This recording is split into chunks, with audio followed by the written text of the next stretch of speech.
Shalom. My name is Michael Decker, and I'm a lawyer within the law offices of Cohen, Decker, Pex, and Brosh.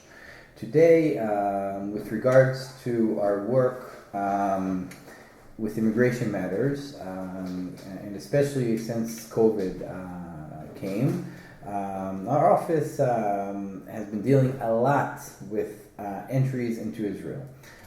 Due to updated regulations that have been changing and constantly.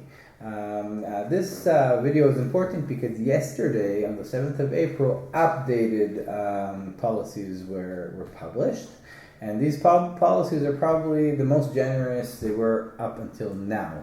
And this is because of the positive developments apparently on the medical level in Israel.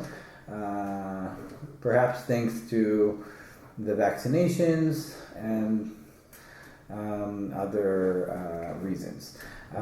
So basically, here we're dealing with two main categories. The first category we'll be dealing with are those that are not Israeli, that are very close family members of Israeli citizens or permanent residents or legal residents of Israel, basically. And we're dealing here with spouses and children that are vaccinated twice already, according to the standards of the Ministry of Health in Israel, or that they were sick, had corona, and recovered. Close family members, children, and spouses will be able to come to Israel after they show to the consulate the family relations with the Israeli.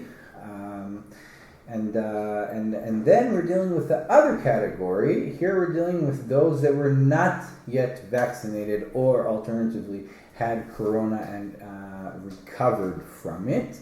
And in general, here we're dealing with many subcategories. And generally speaking, most of all the visitors that will be coming will need to come subject to the approval of the Ministry of Health, meaning that they were tested negative to corona, that they will sign on a declaration that they will, and that they have a place for quarantine when they arrive in Israel, and that they will do another corona check after they arrive in Israel.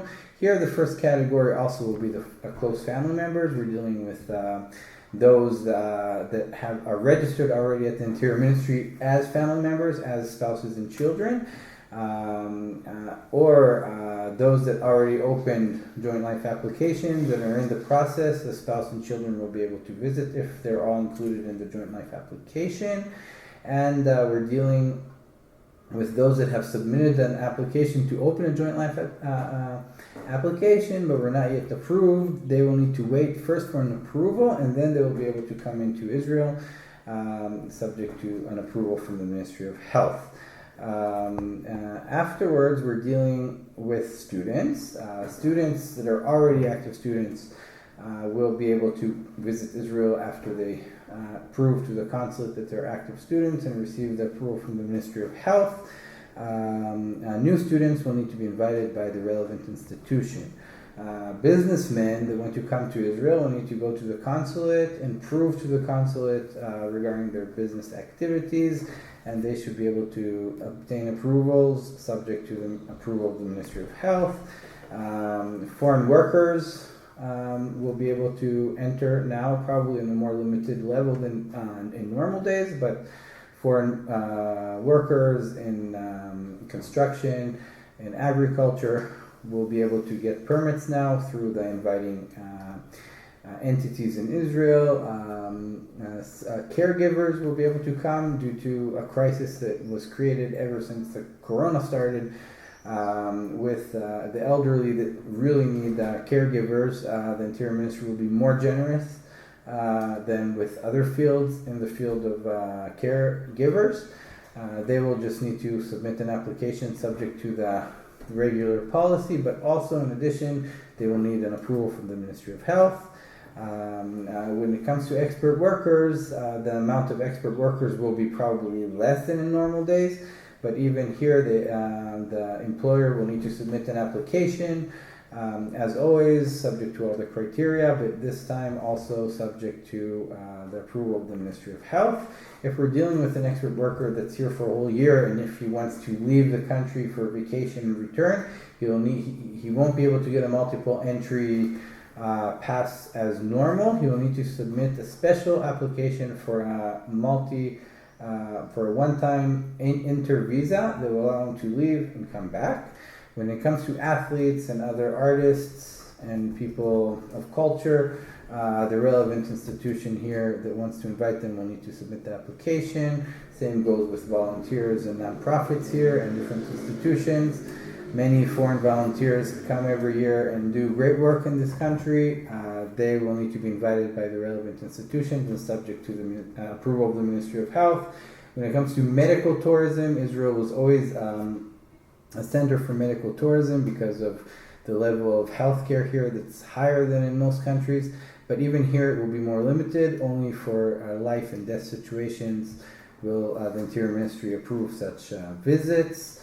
When it comes to weddings, bar mitzvot, bat mitzvot, births, and funerals, when it comes to the parents of a husband or bride, they will be able to enter Israel subject to the approval of the Ministry of Health. Other family members, close family members like siblings, etc., will need to be vaccinated twice or have had corona and recovered.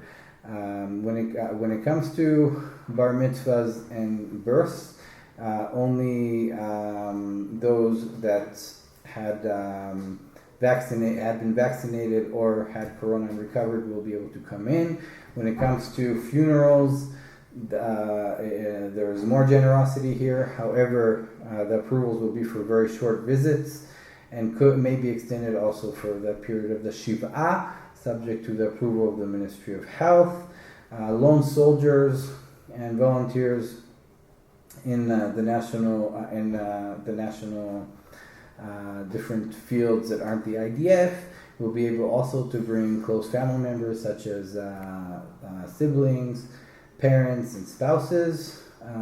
Foreign clergy will be able now to come in, subject to the request and an invitation by the relevant religious institution and the government and the religious department of the Ministry of Interior.